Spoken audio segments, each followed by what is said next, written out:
Bonjour à tous, on commence ce tour de la presse sportive par le coronavirus qui paralyse plus que jamais le monde du football. Pour les fans de la Serie A, nous espérons que vous avez bien profité du match Sassuolo-Brescia, remporté 3-0 par les locaux hier, car c'était le dernier avant le 3 avril prochain. En effet, le gouvernement italien a annoncé hier la suspension du championnat jusqu'à nouvel ordre, ce qui fait bien sûr la une des journaux sportifs du pays ce matin. Le Corriere dello Sport lâche un stop en première page.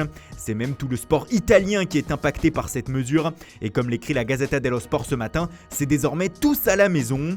Une exception sera faite pour les matchs de Ligue des Champions et de Ligue Europa. D'ailleurs, le match FC Sevilla-AS Roma qui se tiendra jeudi se déroulera à huis clos, comme le rapportait Stadio Deportivo. Le journal local pense même que le club sévillan est seul face au danger avant cette rencontre. Le huis clos dont les fans de foot vont devoir s'habituer. Outre la Ligue Europa, la Champions League est bien sûr impactée. Le match capital de mercredi PSG Dortmund se déroulera sans spectateurs. C'est ce qu'a annoncé la préfecture de police hier en fin de matinée. Le match de rugby France-Irlande est aussi reporté et c'est tout le sport français qui a la peur du vide, comme l'écrit le journal L'Équipe. La Ligue 1 est déjà impactée par les huis clos. Le Progrès rapporte que OL Reims vendredi soir se déroulera dans un stade vide, tout comme Montpellier-Marseille samedi, comme l'écrit la Provence, qui se pose aussi la question pour le prochain classique OM-PSG le 22 mars prochain. Pour revenir à la une de L'Équipe, le huis clos n'est pas la seule chose à faire peur au Paris Saint-Germain. Kylian Mbappé est en effet incertain pour le match contre Dortmund. Le champion du monde 2018 est actuellement victime d'une angine et ne s'est pas entraîné hier. C'est donc une course contre la montre pour que Mbappé soit présent, même si, comme le rapporte le Parisien, l'attaquant ne sera pas à 100% de ses capacités mercredi s'il est présent sur la pelouse. PSG Dortmund à huis clos donc, comme Valence-Atalanta ce soir et possiblement Barça-Naples la semaine prochaine. En tout cas, c'est ce que rapporte ce matin la presse catalane qui s'inquiète elle aussi d'un huitième de finale retour vide au Camp Nou. La décision sera prise aujourd'hui comme le rapporte Mundo Deportivo. Plus généralement, c'est toute l'Europe et même le monde entier qui se pose des questions sur les conséquences de la progression du Covid-19 sur la planète. Au Portugal, Abola affirme que la Liga, le championnat portugais, est mis en suspens. En effet, une décision sera prise aujourd'hui afin de savoir si le championnat continue à huis clos ou si les matchs sont repoussés. Cet état d'alerte trouve un écho jusqu'en Uruguay où le quotidien Ovation s'inquiète pour les joueurs de la sélection comme Cavani ou Suarez. Seul pays ne cédant pas à la panique et à la peur, l'Angleterre. Le gouvernement britannique refuse pour le moment de déclencher des matchs à huis clos. Le Daily Telegraph résume donc bien la situation avec cette une. Gardez votre calme et continuez à jouer bien sûr. Le foot espagnol aussi se pose des questions. Pour As, le coronavirus pourrait mettre la Liga en échec.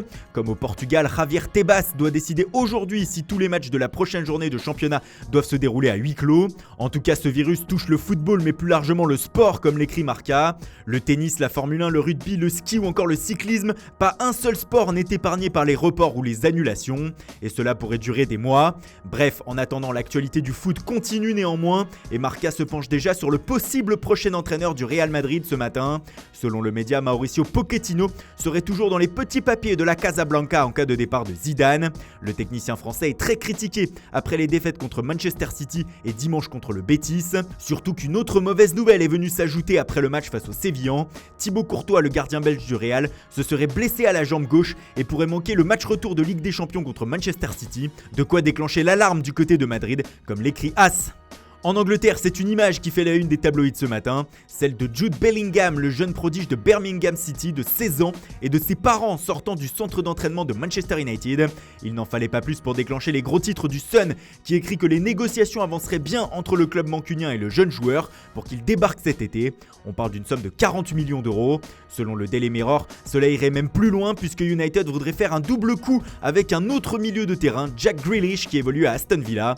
Et ce double coup pourrait coûter pas moins de 114 millions d'euros aux Red Devils, Grealish étant estimé à 80 millions d'euros. Et on termine par la une du magazine France Football. Ce matin, le média français dévoile une interview du prodige du Borussia Dortmund, Erling Haaland. Le Norvégien qui effraie tout le monde avant le huitième de finale retour contre le PSG demain estime justement que rien ne lui fait peur. Et il ne cache pas ses ambitions, être le meilleur buteur de la Bundesliga et marquer en finale de la Ligue des Champions. Et le Ballon d'Or, qu'en pense-t-il ? Non, il faut d'abord gagner la Ligue des Champions avec Dortmund, dit-il. Vous avez dit ambitieux ? Voilà, c'est tout pour aujourd'hui. Merci pour votre fidélité. Bonne journée à tous et rendez-vous dès demain matin pour une nouvelle revue de presse.